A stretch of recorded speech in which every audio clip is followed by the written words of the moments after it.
Hi chess fans, in this video we will look at the game between Fabiano Caruana with white and Anish Giri with black, played at the Sinquefield Cup 2016 in St. Louis.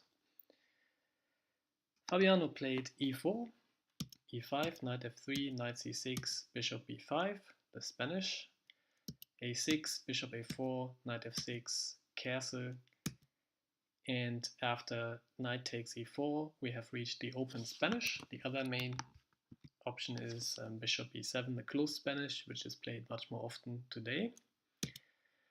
And what is the main move here for white?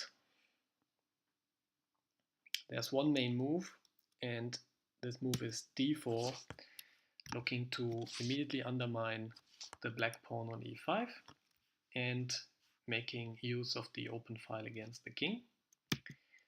b5, pushing the bishop back, d5, aiming to bolster the knight in the middle, d takes, bishop e6, aiming to protect the d5 pawn, and white has a number of options here. Fabiano chose queen e2 with the plan of rook d1, bringing over the rook to face the queen and also get the queen on the file facing the king. Knight c5, getting the knight out of the way and attacking the bishop.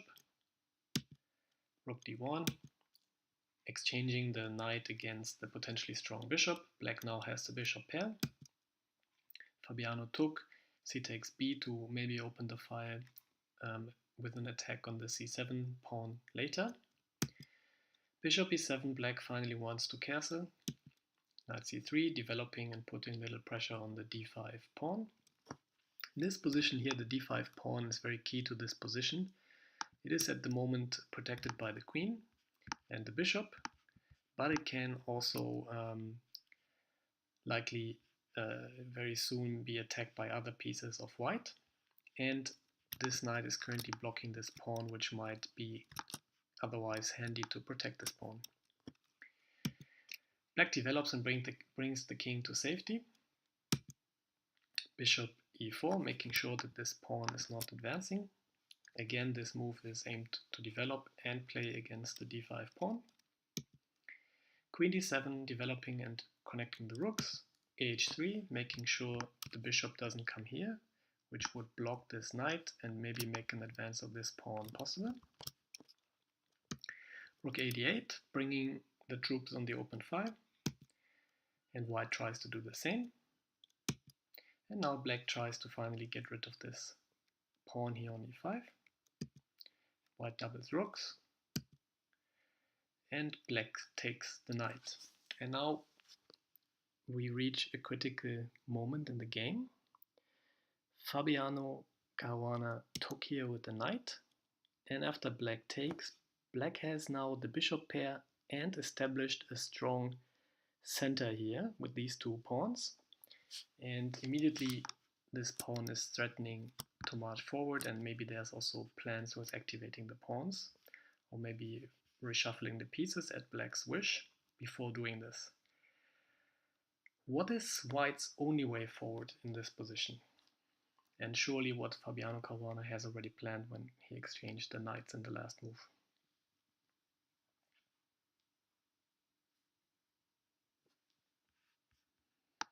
Okay, the only sensible move for white not to gain this advantage immediately is knight takes this pawn.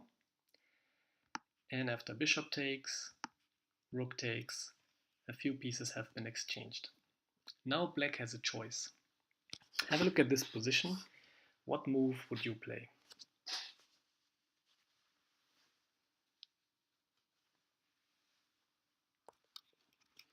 Okay, let's have a look. The white rook attacks the pawn and the queen. The queen is more valuable than the rook, but black also doesn't want to lose this pawn. So one move that comes to mind is bishop d6, but white can just play rook takes because the bishop cannot take, because otherwise black would lose the queen. And if black plays queen f7, he has lost a pawn. Okay, another idea that comes to mind is maybe to take the queen out of the attack while at the same time protecting the pawn. And now white has the option of exchanging everything, activating the queen a bit, and this position is probably equal, but black has two potentially weak pawns. Again, probably the position is absolutely equal, but if anybody pushes a little bit for a win here, it's probably white. So another option is just to take the queen out of the attack, but then again, white wins a pawn. What Anish Giri decided to do here is maybe the most straightforward move.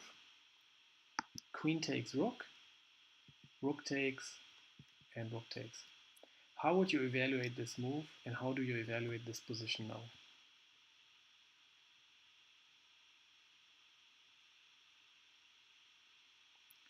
Okay, just in terms of material, as two bishops are worth more than one rook, two rooks are normally worth more than one queen. So with this exchange of queen takes rook, rook takes, and rook takes, black has gained material. On the other hand, black has a pawn structure that is maybe a little bit more easy to attack for white, and this might be a little compensation for white. But white also has a very strong asset here, which is this bishop. This bishop protects the d2 square, and this is one of the main features why probably white is actually better here, even though black is material up slightly, because this bishop is very hard to be attacked and protects the key square of d2. Why is this square so key?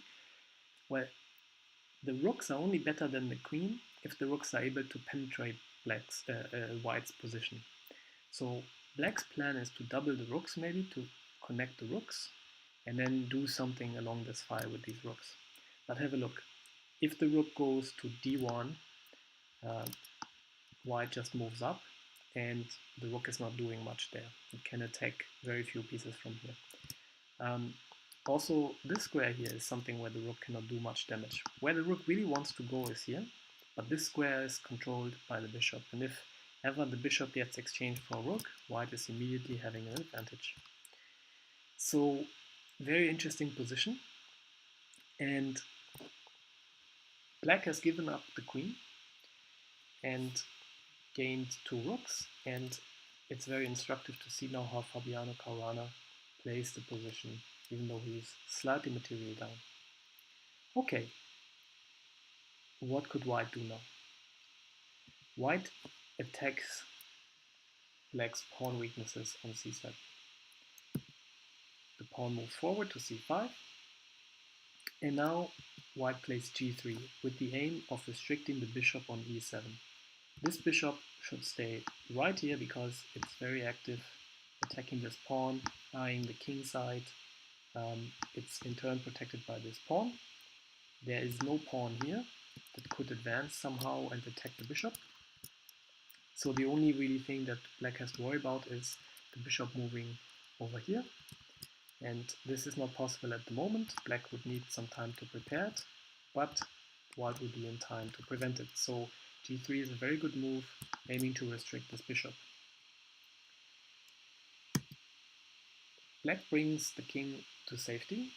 In many times when the queen is on the board, the king safety is a key feature, and white plays h4, restricting the bishop.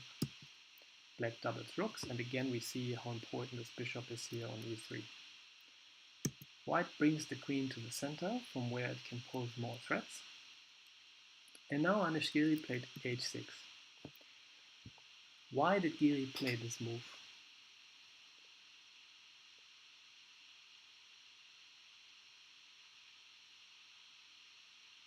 Okay, let's consider this position here. Well, white, the material in terms of pawns is equal. black has the material advantage of 2 rooks against the queen, but if white only manages to win 1 pawn, white is already material up. So it's very hard actually for black to find a move here. If the king moves over here, this weakens the king position a little bit, and white can play on this, for example, by giving some checks. If this bishop here moves,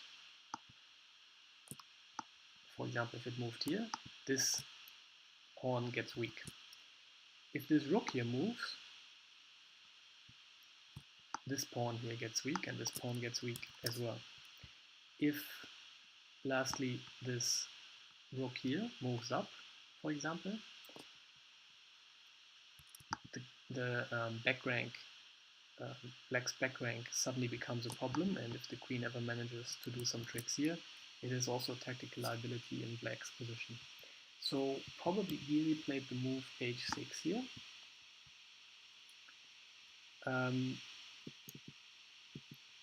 To maybe prevent the bishop from going here, but also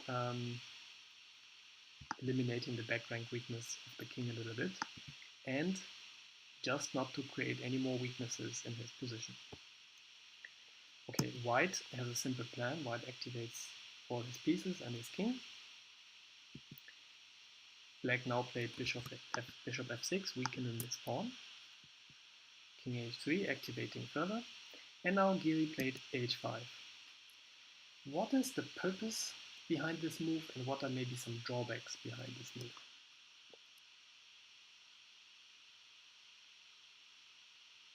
Okay, the immediate purpose is to block the king from invading further to the front, but as in the position before, it's already hard for black to find a good move that doesn't create more weaknesses. White has put all his pieces in the most optimal position, and white's plan in many cases is now to play queen g6 and have the motive of taking this pawn and then the bishop. So for example, after rook 8 to d7, white can play queen g6, and if, for example, the rook moves back, white can play bishop takes, and if black retakes the bishop, queen f6 has opened up the position around the king, so decreased black's king security a lot, and won back a pawn, so white is now actually better. So maybe black wants to play rook 8 to d6 to protect this bishop, but white still plays queen g6, and now there are some tricks around the king. And if black tries bishop d8, king f7, the queen just invades closer and closer to the king. The king moves up. There's motives like queen f5, d8, and queen c8. Pinning the bishop against the king and attacking this pawn, and white will win this pawn. So if you look at the position and calculate some lines, also king g8 runs into queen g6 with the threat of taking this pawn, and if the king moves back, white again can take advantage of this motive. So you see, it's very hard already to find a good move for black in this position, and maybe black was hoping that h5 was the best move in the position and trying to restrict white from increasing his activity even more. But what is the drawback of this move? The drawback of this move is that now this pawn also becomes a weakness. Maybe white can now attack the pawn with queen g6, and the pawn on h5 is weak. But white is in no hurry to play this move. Rather, white tries to create some more weaknesses. But in this position, white is already much better. So Fabiano Caruana played a4 with the idea of creating some weaknesses here. Anish Giri tried rook d3, attacking the pawn on b3, and after a takes. Now white played queen g6, threatening to take on h5 with check. Anish Giri tried e4, attacking the b2 pawn, and black's plan is to maybe win both these pawns and mobilize these pawns. Queen takes h5 check, king g8, queen f5 attacking the e4 pawn, and we can see how active this queen is and how hard it is for black to generate any play with these rooks, because this bishop is restricting their activity so much. Bishop takes b2, black is finally also taking the pawn, but queen takes e4, and now Anish Giri played c4. Quick quiz question: why can black not take the pawn on b3?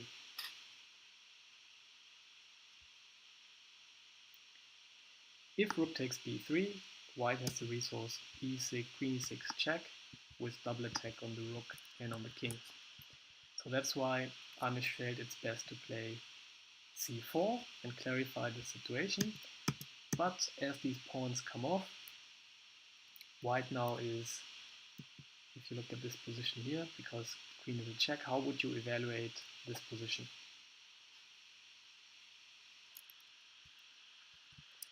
Well, in this position, black's rooks are now more active and they are not so much restricted in their activity anymore. Well, at the moment this rook is restricted because it's pinned against the king, and this rook is restricted because it's bound to protect this rook. But arguably they have more space now. But white has also transformed his temporary advantage in a permanent advantage, because white has this very stable pawn chain on the dark squared, which means the king on the white square cannot be attacked by the bishop, and it's very hard or almost impossible for the rooks to invade, because this bishop here is protecting the gateway. Protecting the gateway at the base of this pawn chain. At the same time, black has a very weak king, which can be easily attacked by the queen, and he has constantly to watch out for double attacks. But most importantly, white is 2 pawns up, so if things get exchanged, white will win most endgames.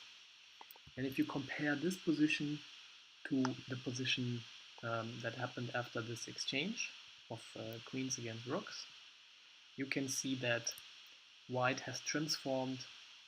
Here all the pawns are equal and black is on paper material up. White has transformed this position into a position where white now has a strong advantage. Okay, white played g4 with the aim of mobilizing this pawn majority. The king goes out of the pin. g5, bishop d4. Black is already so desperate to exchange pieces here because nominally this bishop is stronger than this bishop. It is performing much more functions here, and still again restricting the ability of the rook, for example, to attack the queen like this. So black felt it was best to exchange this bishop, but white accepts this exchange, saying, okay, if I exchange pieces, I can only be better because I'm 2 pawns up. Queen f7, moving the queen closer to the poor king. And after the natural move, rook 8 to d7. A further question for you guys: how can white now win the g7 pawn? Try to find the best move for white and how white can win this pawn.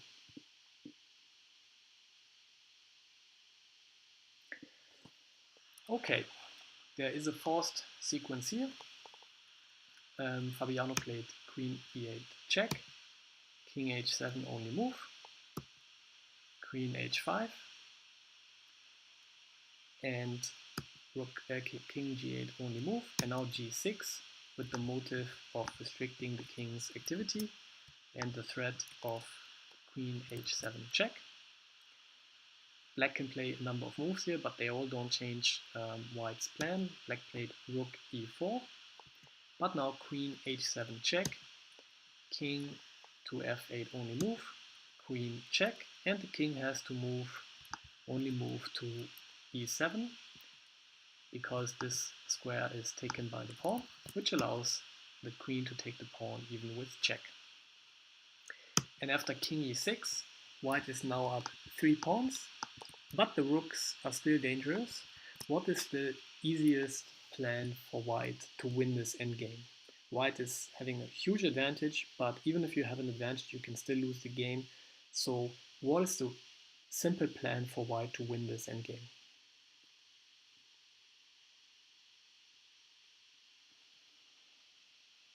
Okay, the most simple plan is to simply queen this pawn.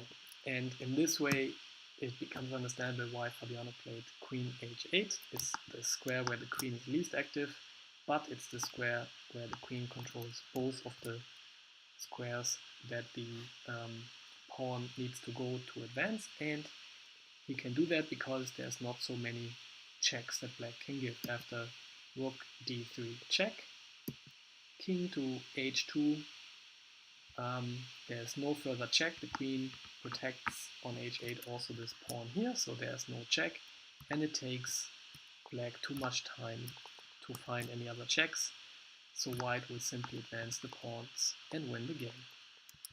Okay, so what can we learn from this game in summary? So in this position here, white entered an exchange of pieces, and black accepted this exchange of pieces, where black has 2 rooks for the queen. And if you are on the side with the queen, what you need to prove is that your queen is more valuable than these 2 rooks, and white did this because white was successful at first restraining the activities of black pieces.